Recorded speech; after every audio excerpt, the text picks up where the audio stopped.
সবাই মোবাইল ব্যবহার করি, চার্জ শেষ হয়ে গেলে আবার চার্জ দেই।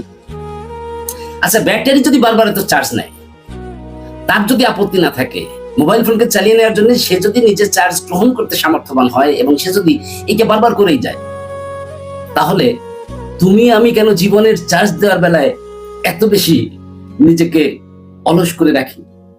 কেন আমরা নিজের ভেতরটাকে চার্জ দিয়ে রাখি না? আমাদেরও চার্জ দেওয়ার প্রয়োজন আছে।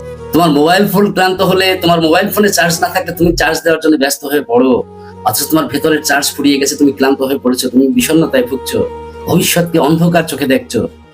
এটাকে চার্জ দেওয়া যে প্রয়োজন, সেটাকে তুমি অবহেলা করো কেন?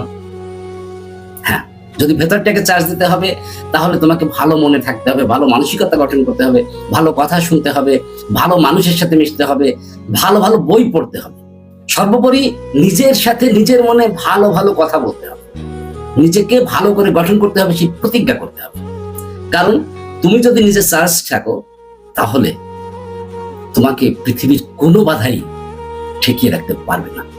তুমি তোমার লক্ষ্যে বা গন্তব্যে পৌঁছতে পারবে।